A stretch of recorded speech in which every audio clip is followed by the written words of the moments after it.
What forms the might of the Imperium of man? Is it the wisdom of its bureaucrats, capable of organizing the supply lines for troops, even in the most distant corners of the galaxy?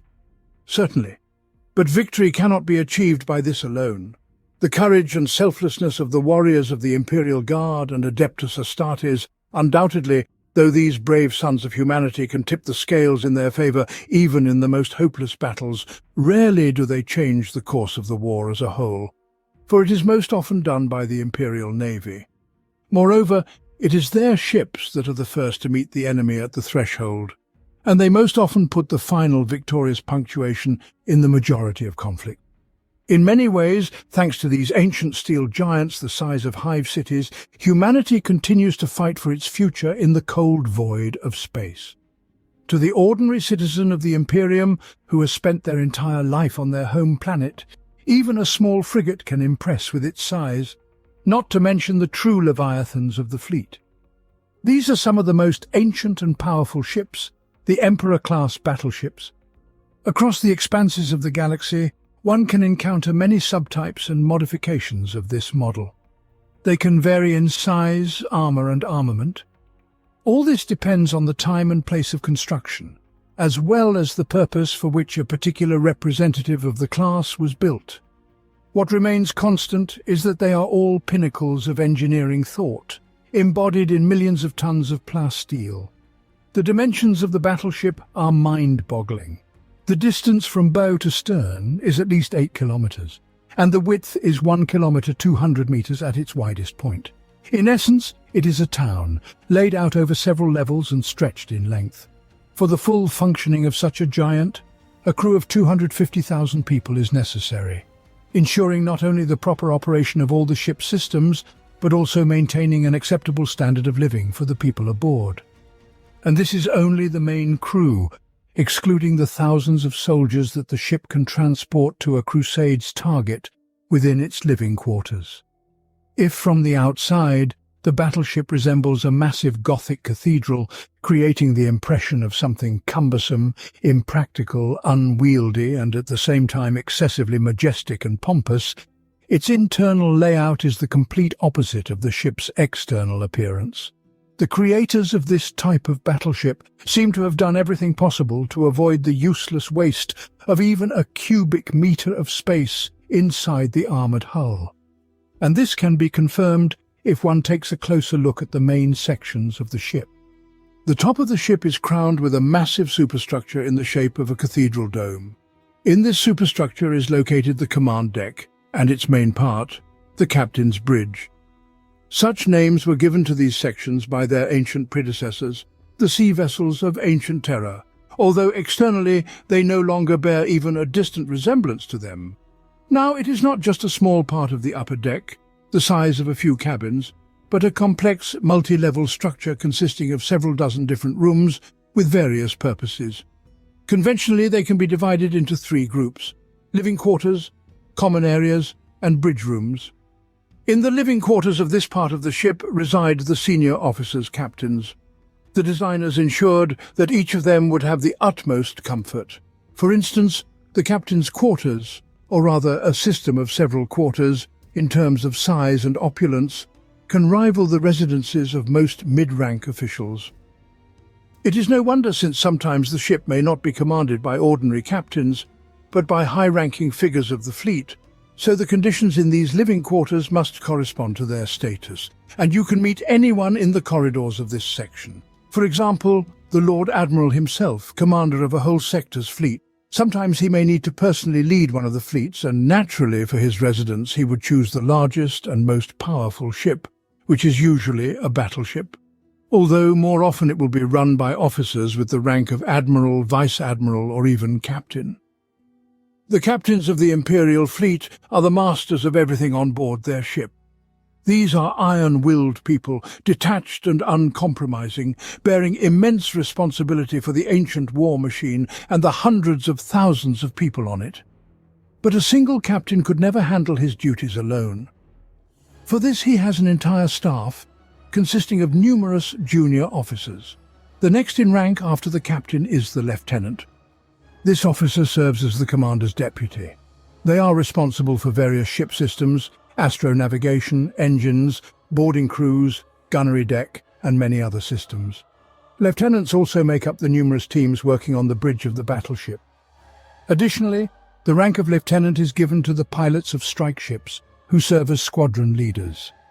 It is believed that a lieutenant possesses true potential and the opportunity for further advancement up the service ladder of the Imperial fleet. After the lieutenant comes the rank of midshipman. It is the lowest officer rank in the fleet. Midshipmen are actually better called cadets with officer ranks. Formally, they enjoy the respect of an officer, but they are still undergoing rigorous training to become true officers, and the performance of most of their duties is part of the training process. They are even housed separately from the rest of the officers. Their quarters are located somewhere in the middle section of the warship, away from the command bridge. Of course, the captain's aides and senior officers settle for more modest conditions, but even these allow them to feel relatively comfortable. The mid-level command staff occupies the lower level of the command deck and is content with ordinary cabins. Although these living quarters are far less luxurious and comfortable, they are still a head above the cabins and bunks where the rest of the battleship personnel have to squeeze in. Common areas, for example, include the strategium, usually located not far from the captain's quarters. It is in this majestic room, equipped with an enormous number of monitors, hollow projectors and a giant table, that meetings and councils of the high-ranking officials not only of the Imperial Navy, but also of other organizations such as the Astra Militarum or the Inquisition, are held. Therefore, the room's decor must necessarily reflect the status of the individuals who come to confer within it. Perceiving the true distance that the ship is destined to traverse, every captain understands the amount of time he will spend en route languishing in idleness. Thus, he makes considerable efforts to replenish the ship's library, where time can be spent. On especially ancient vessels that have been in service for millennia, the library can house ancient and rare tomes that, perhaps, most scholars would sell their souls to obtain. Moreover, almost every ship of this type has a hall for ceremonial gatherings. Richly adorned with high ceilings and magnificent acoustics, it bears witness to hundreds of celebrations marking great victories in various campaigns of the Imperium. But of course, these and other previously mentioned rooms are secondary. Their importance does not compare to the main section of the command deck. The captain's bridge is the key part of the ship, its brain. Just as a human body cannot exist without a brain, neither can a vessel. It is from the captain's bridge that all orders and commands are issued. Essentially, it represents the most complex system, consisting of a symbiosis of man and machine, both in a literal and figurative sense. At the head of this system is the captain in his captain's chair. From it, he can observe the battle and directly command the crew's actions without the slightest delay. A vast number of personnel, located nearby behind countless stations, assist him. The coordination and speed of all these individuals' work determine how quickly the captain's orders will reach the subordinates, and how promptly the captain, in turn, will receive data on the ships and its crew's condition. In large part, this is the most vulnerable area of the ship, for its destruction would likely take the battleship out of the fight. No less important is the external part of this section. It is literally covered with various antennas and transmitters that receive and send information. Thanks to these installations, the ship can navigate real space. These complex structures, resembling Gothic spires weighing several tons and entwined with cable vines, resemble the dense jungles of Catacon. They are known as auger lines, both small and large. If a vessel loses them, it will not only become mute and deaf, but also practically blind. One level below the command deck are the living quarters of the enlisted personnel of the Imperial Navy. In terms of comfort, they are significantly inferior to the living quarters of the junior officers, yet they still resemble living quarters more than barracks. There you will find representatives of several other professions and ranks, and among the most frequently encountered will be the warrant officers. Warrant officers are also known in some circles by the archaic term boatswains. They act as equivalents of non-commissioned officers, such as sergeants and corporals in the regiments of the Imperial Guard. Their duties include conveying the orders of higher-ranking officers, overseeing the implementation of those orders by the enlisted personnel, and maintaining discipline through regular floggings. This group of individuals is crucial to the ship. With even the most mutinous crew, any captain can effectively manage them by relying on dependable boatswains. Most of them are appointed from the ranks of well-performing enlisted personnel, but it is also a practice to recruit this part of the ship's crew from Imperial worlds. Among the warrant officers there are narrow specializations, for example, the gunnery captain, a highly respected non-commissioned officer entrusted with the significant responsibility of commanding one of the gun crews on an Imperial warship. The gunnery captain is the chief expert, ensuring all duties are correctly performed by the personnel under his command, and that the entrusted gun is properly operated. For most enlisted members of the gun crews, it takes about 10 years to attain this undoubtedly important position on any Imperial ship. The Imperial Navy also has its sergeants, appointed to lead a detachment of armed men numbering from 6 to 20 people. Their task is to command this squad during boarding actions. Additionally, they are responsible for the keys to the weapon lockers, which are located in each sponson. When a battle begins, the sergeant gives the command to prepare for combat and starts arming the crew. Candidates for these positions are selected from among the sergeants of the Imperial Guard. This is done for 2 reasons. First, they already have combat experience, and second, they certainly will not have connections with the enlisted crew and are unlikely to side with them in the event of unrest on the ship. Another specialization among the non-commissioned officers is the boatswain. These harsh individuals are the enforcers of discipline and overseers, keeping a close watch on the crew. The boatswain is also responsible for distributing duties among the enlisted crew and ensuring their efficient execution. Naturally, this does not endear them to the enlisted personnel, which dooms them to solitude. Therefore, most often their only companions are the sergeants, who have similar responsibilities and are also not very popular among the enlisted personnel. The rank and file are the most numerous and important part of the crew on board the battleship. They perform all the menial labor, hauling shells and rockets, laying cables, clearing debris, and performing basic maintenance. The rank and file usually have numerous subclassifications that define their roles further. For instance, third-class gunners, second-class fuse changers, and so on. The rank and file form the bulk of the starship crew, pulling the weight of combat operations. Contrary to the popular belief, many of the Imperial Navy's rank and file are volunteers who receive decent pay and live in better conditions than on many Imperial worlds. However, if the battleship suffers significant personnel losses and there are not enough volunteers, the captain may decide to forcibly recruit people to replenish the crew by taking them from planets encountered along the route. In practice, this is often achieved through agreements with the local planetary governor, but essentially the captain doesn't need anyone's permission to take a crew from any world. Such involuntary assistants may end up on the ship as slaves, tasked with performing unskilled heavy labor such as moving artillery into position, turning crankshafts, and transporting supplies, heavy equipment and shells for the macro guns, all under the sound of an overseer's cracking whip.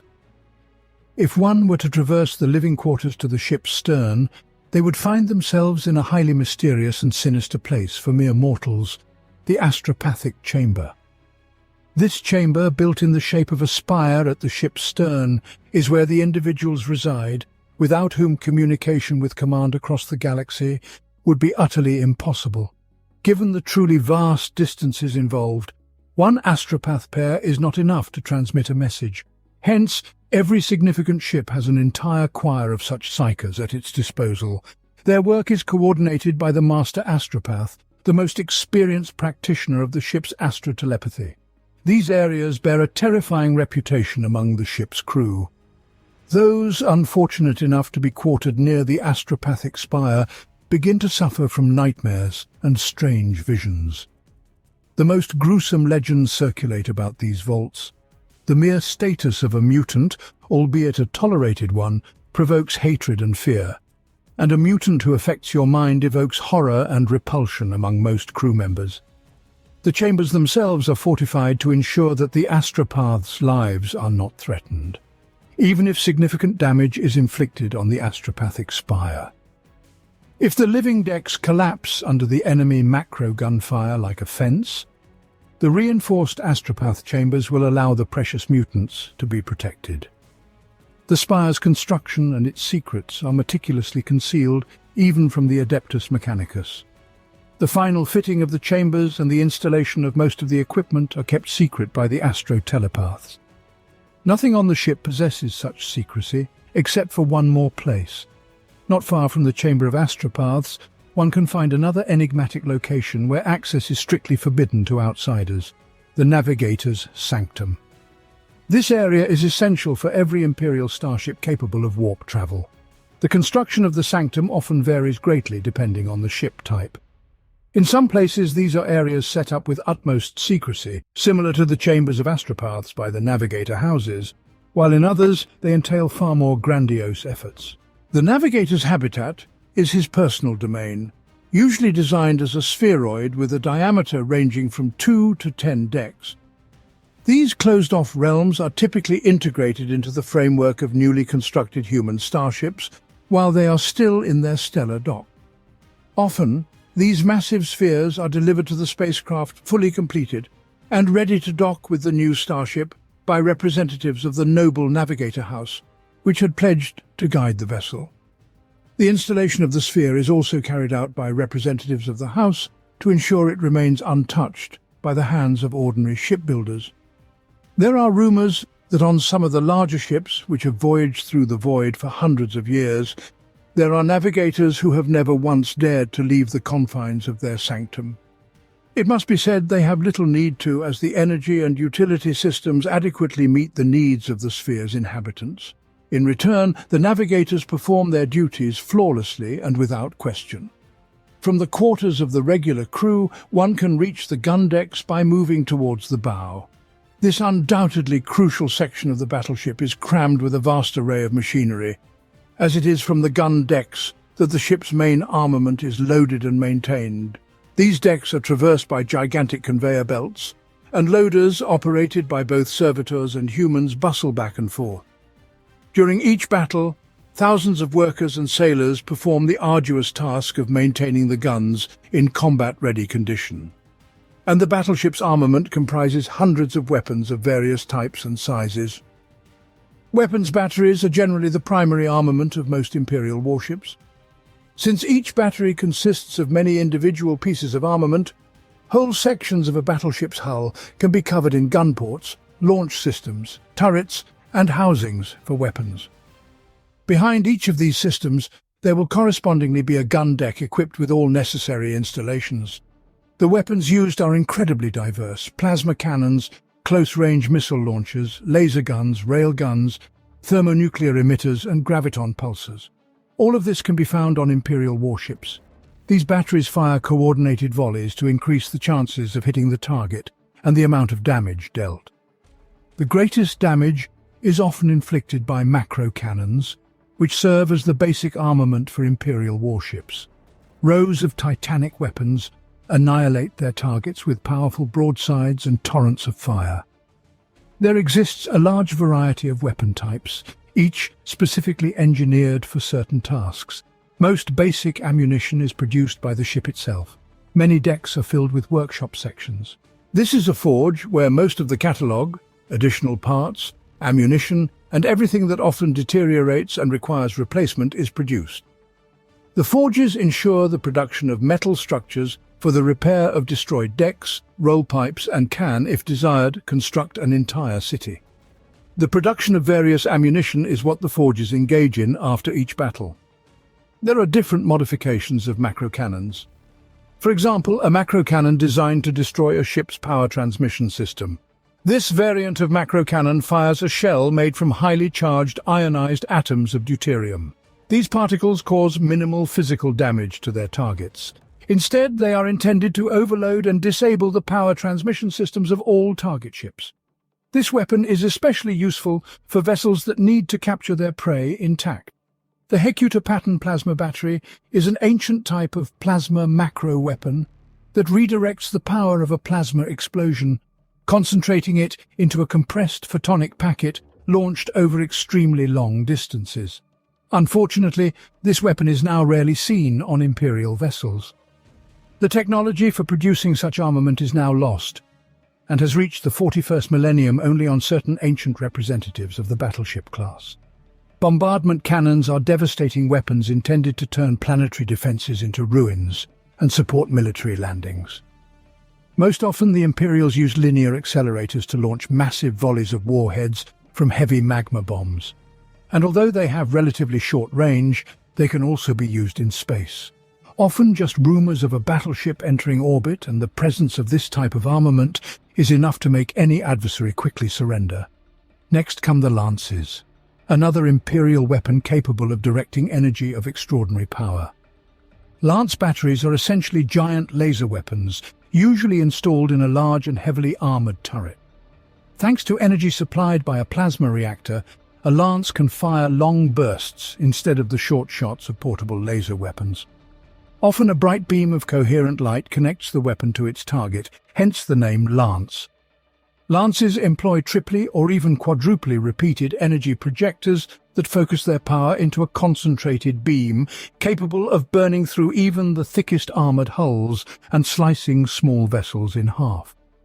Lance batteries can be used either for applying continuous firepower at a precise point on the target or by slightly shifting the projector to bombard the target.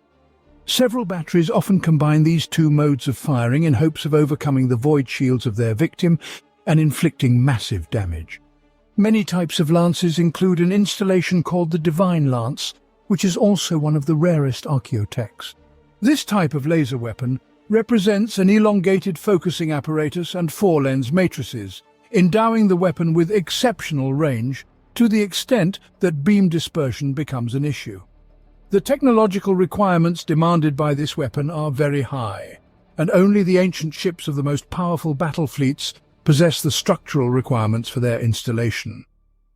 Another subtype of energy weapon is the laser burners, reduced versions of lances, using focused high-power laser beams to penetrate the armor of a starship. The relatively small size of these weapons allows them to be used in boarding actions, concealing the outer adamantine hull to enable the weaponsmiths to gain access to the vital compartments of the enemy. Recently, new developments from the Mechanicum have also been encountered on ships such as the hybrid lance weapon modelled after Mizoa, although this development from the Forge world of Mizoa remains quite controversial in the circles of the Imperial Navy. This is because, in this weapon, the range was significantly reduced in favour of increasing potential damage through the integration of the emitter into the lance's structure. Therefore, captains of some ships complain that the reduced range requires changes in ship-to-ship combat tactics. Speaking of battleship armament, one cannot fail to mention torpedoes. Torpedoes are massive self-propelled ship-to-ship missiles. Despite the high maintenance costs, this weapon possesses significant destructive potential. This is known not only by the captains of the Imperium but also by their adversaries, who therefore try in every way to evade their strike. This gives Imperial fleet commanders the opportunity to use torpedoes not only to inflict damage, but also to force the enemy to maneuver and move in a specified direction. The most common forms of torpedoes used on battleships are from 300 meters in length and contain both a powerful warhead and a short-lived plasma reactor, similar but less stable than those used in starships and Titans. Each torpedo is constructed in such a way as to quickly accelerate out of its launch tube into the void, rushing straight at the enemy. As soon as the machine spirit detects a target, powerful maneuvering thrusters adjust the torpedo's course for interception. Unlike weapon batteries and lance strikes, torpedoes cannot be deflected by a ship's void shields. Most shields intercept incoming fire based on its speed. Torpedoes travel slowly enough that the shields fail to intercept them, allowing them to pass unimpeded through these formidable gravitic energy barriers. Upon impact, the forward momentum drives the torpedo deep into the hull of the vessel before the warhead and plasma reactor detonate, causing damage far exceeding that of a single lance hit or a macro cannon shell. Of course, such weaponry requires dedicated gun decks and storage areas. On a battleship, Torpedo tubes and their associated facilities are positioned at the bow, making it most convenient to launch torpedo strikes in line with the ship's forward movement. Additionally, the torpedo tubes are commonly located near nova cannons at the bow of the ship.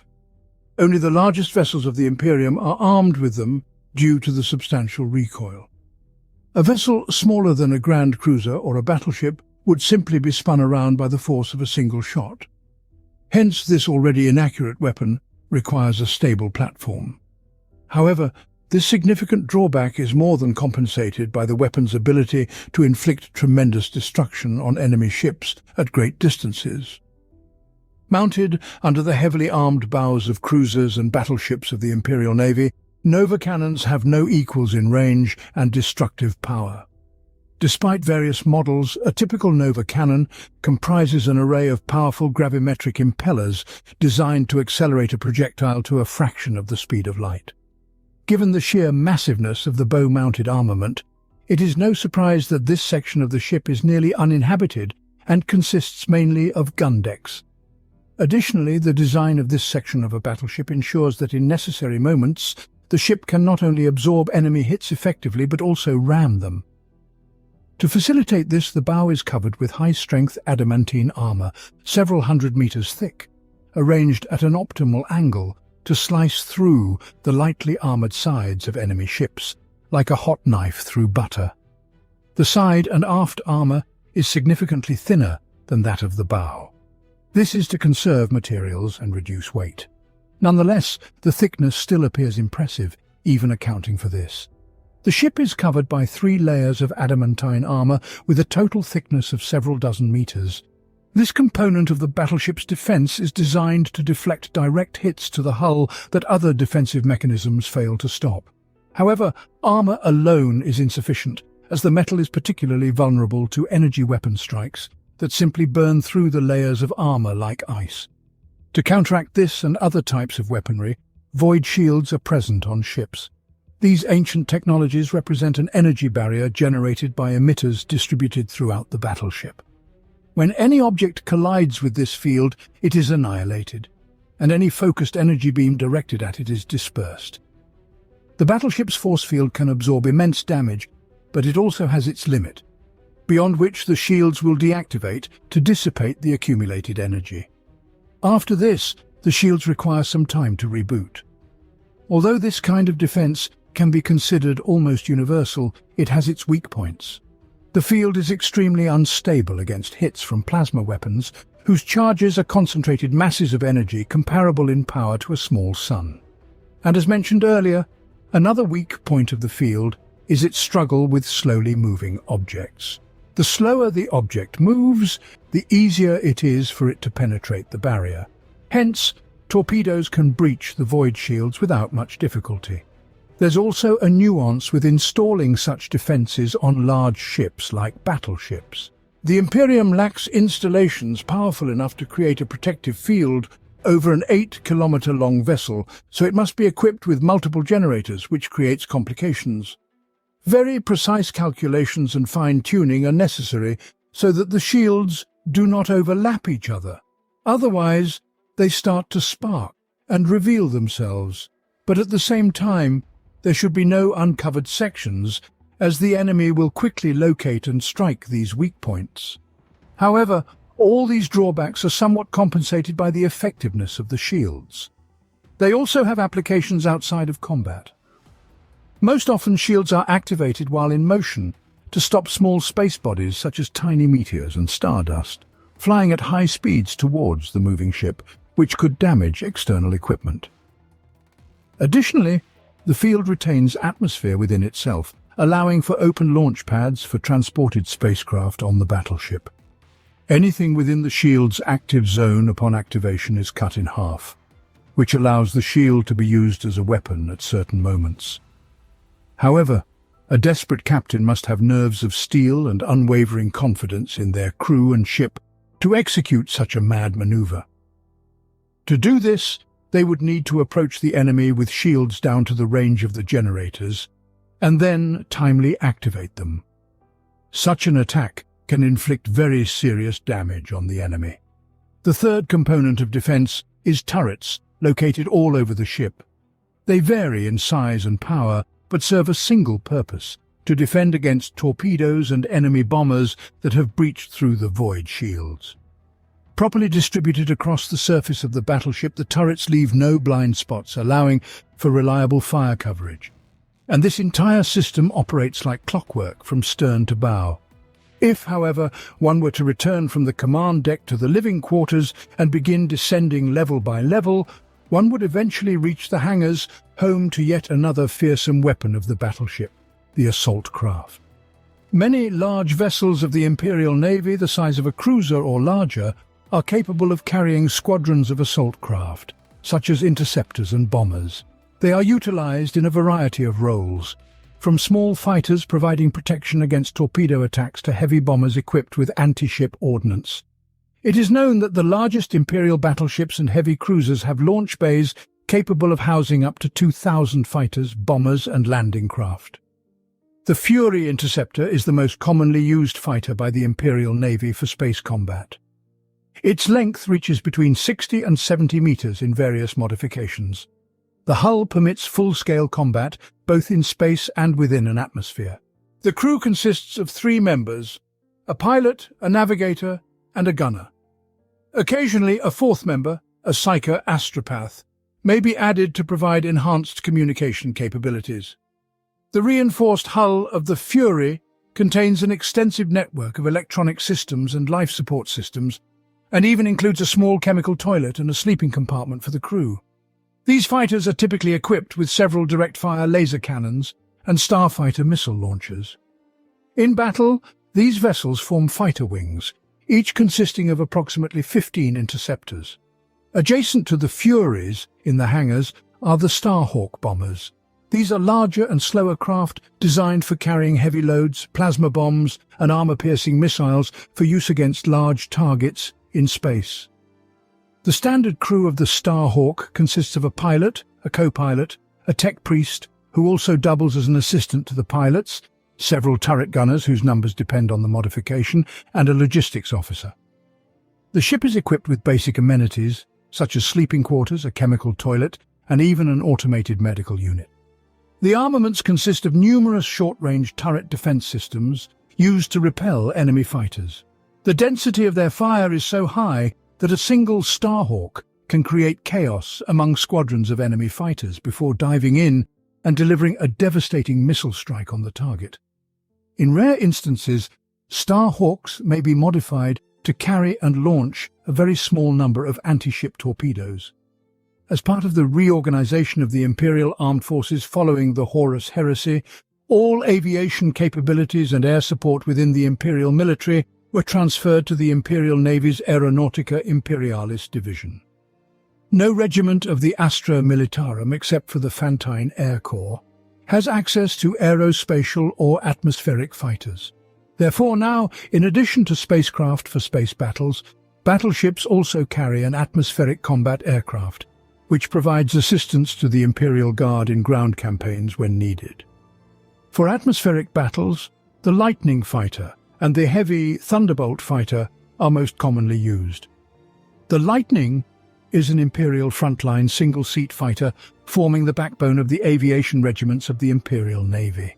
It is a sturdy, well-armed machine with excellent speed characteristics and maneuverability, powerful nose armament, and underwing pylons for bombs and rockets. The fighter has been in service for many centuries and is highly favored by pilots.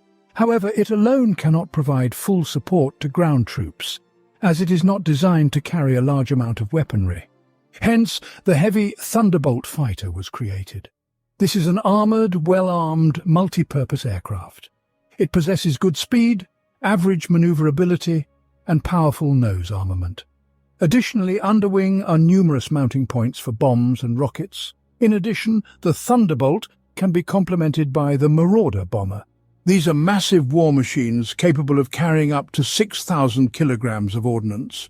Each Marauder has a massive bomb bay and missile racks along the wings, as well as a pair of las cannons and 2 pairs of heavy bolters for defense against enemy fighters.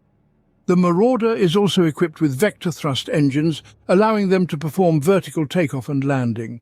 Some models are equipped with additional ultra-destruction bombs designed for use against heavily armored targets, such as Chaos Space Marines. All this power is housed in complex multi-level hangars, from which thousands of small spacecraft can quickly reach the flight deck. Also, for faster response, pilot interceptor cabins are located near the hangars. The passages from them are arranged in such a way that crews can, at the first signal, unobstructedly reach their machines and take them into battle. Descending along the hangar complex to the very bottom, one can reach the vast cargo holds. In this part of the ship, thousands of tons of supplies intended for the personnel are stored. Unfortunately, the designers of the Emperor-class battleship did not delve too much into the calculations of the necessary amount of provisions and other types of supplies for the entire multi-thousand crew and transport contingents. So even with storage crammed to the brim, the crew has to sit on meager rations to make the food last for a long flight. Sometimes it even gets to the point where the fleet and workers can suffer from malnutrition. Additionally, these storage facilities house thousands of various components and spare parts, as most battleships are ancient vessels and highly susceptible to different kinds of malfunctions. One should not forget about the minimal repairs after battles that the crew can carry out on their own without docking. It is particularly timely to undertake the repair of power units and assemblies located in the engine room, which is situated near the storage areas at the stern of the ship. The engine room is the sanctum sanctorum for the Adeptus Mechanicus, and the second most important section of the ship after the captain's bridge. If the captain's bridge is the brain, then the engine room is the heart. In it are housed three vital installations for the battleship. The first is the plasma engine, the second is the warp drive, and the third is the Geller field generator. The plasma engine is the most common type of engine for void ships designed for travel in real space at sublight speeds. This ancient and reliable technology operates on the principle of the ordinary jet engine from humanity's early attempts to venture into outer space, but is exponentially more advanced. Instead of solid fuel combustion products, the ship is propelled by plasma, obtained from high-power reactors, which are usually an integral part of the engines and are located at the very center of the engine room. The plasma in the engine is accelerated to significant speeds with the help of magnetic fields and ejected behind the vessel. Since every action produces an equal and opposite reaction, the ship moves forward.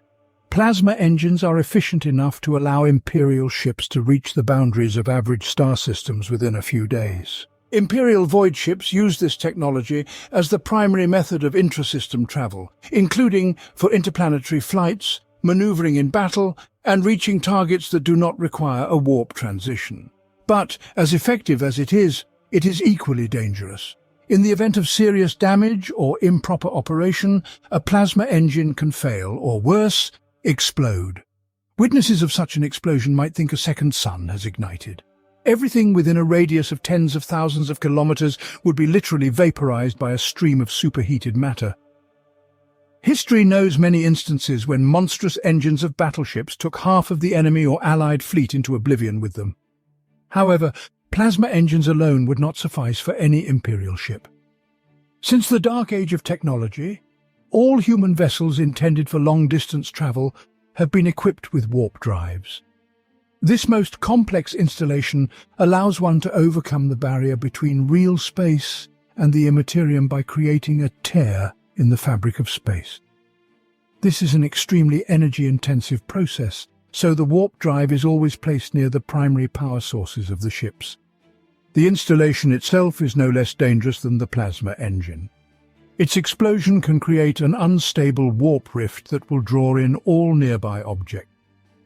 This, for example, happened in the Battle of Macragge during the First Tyrannic War, when the crew of the Emperor-class battleship named Dominus Astra performed a heroic act. Rushing into the dense ranks of the Tyranids, the warriors of the Emperor deliberately overloaded the warp drive of their engine, leading to a horrifying explosion that created a massive wound in the fabric of real space, into which a large portion of Hive Fleet Behemoth was drawn. However, any travel through the warp is impossible not only without a warp drive, but also without the Geller field generators, also located in the engine room.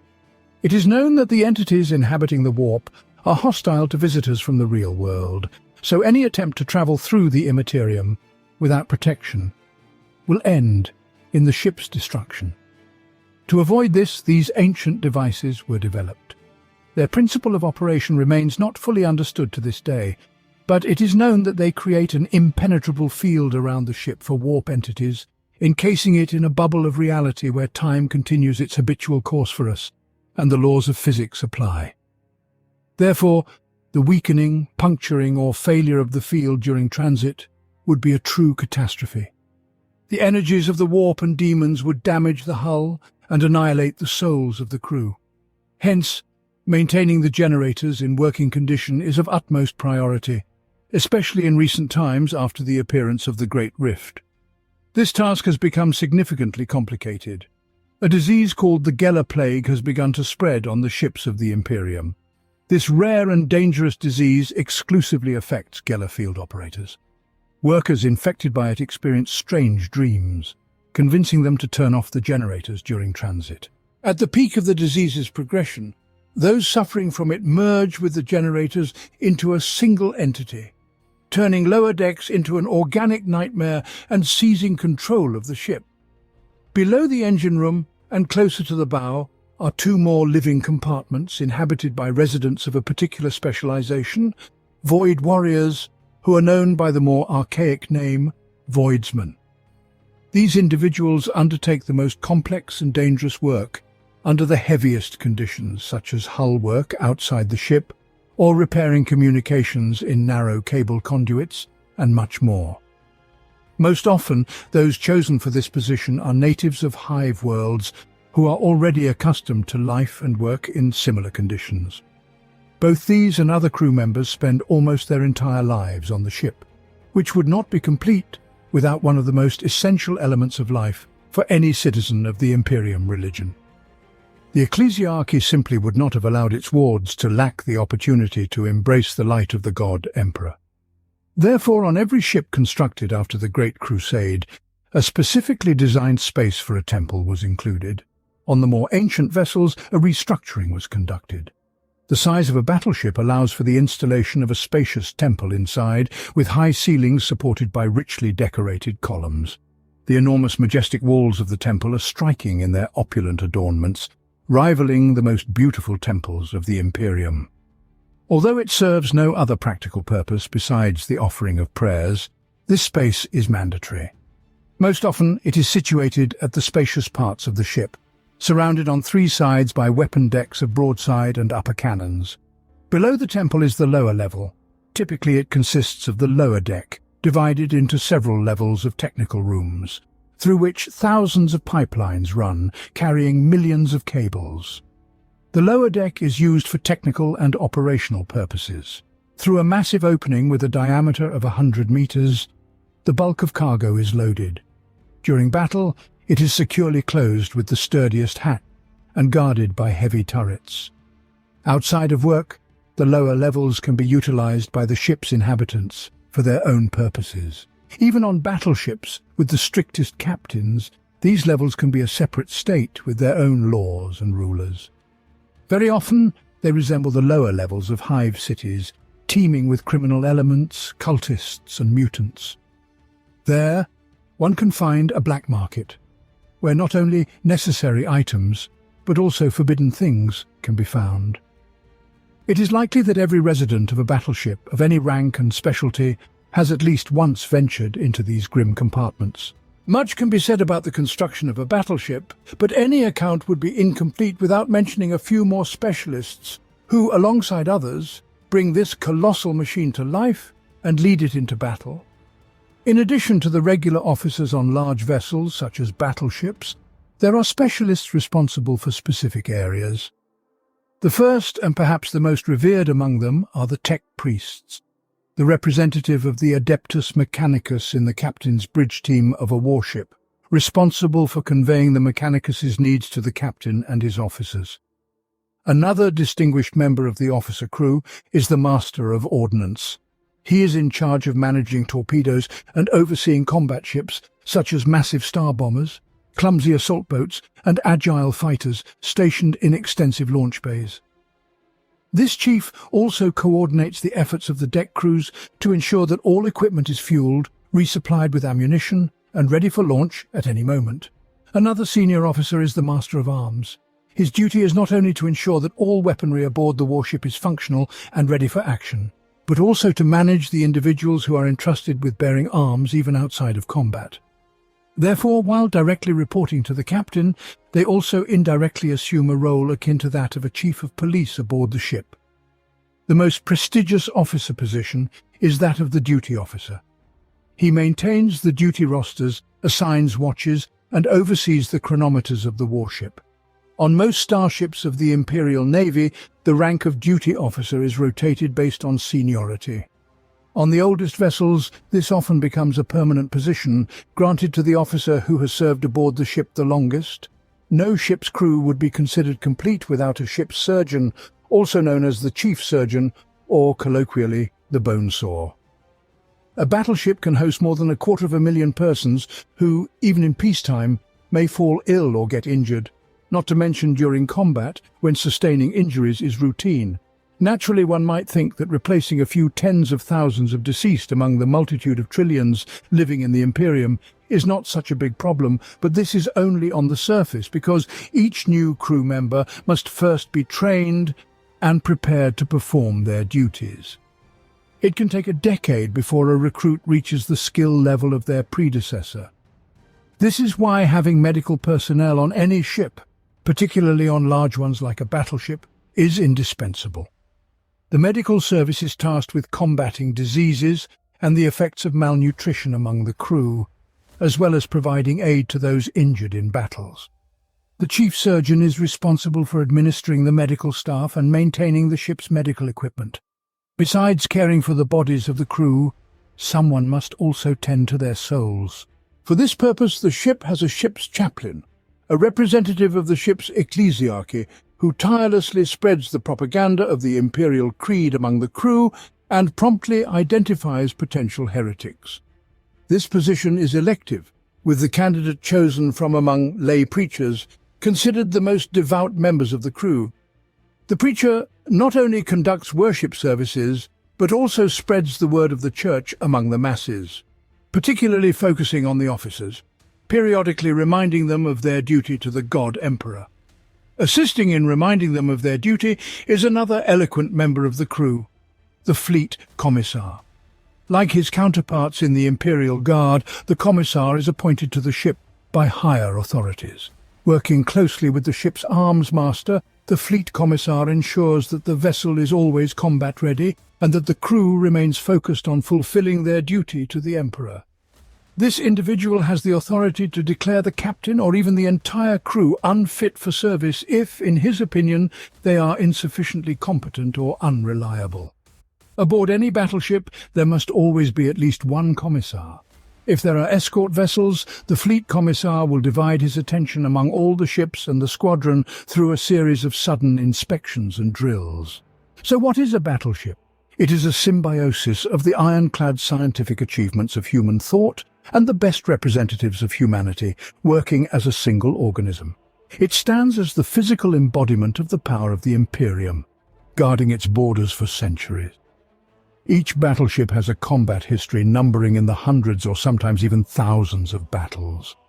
Captains and crews change, enemies change, but these proud ships continue to fight for the bright future of humanity and will serve it well many times yet. Pages of the Imperium history books are full of chronicles of the heroic deeds of the few. However, it is economies that win wars. When an enemy has billions of soldiers, endless myriads of vessels, their empire consists of countless planets, no amount of personal power or martial prowess can single-handedly turn the tides of war. Where would the Emperor be without everyday sacrifices of thousands of people? Where would Vashtor be without endless multitudes of mechanics and engineers he calls cogs? A careful scholar of history should remember, behind every heroic victory of another admiral, behind every legendary deed of an infamous rogue trader or captain, there are millions of hard-working people that made it happen.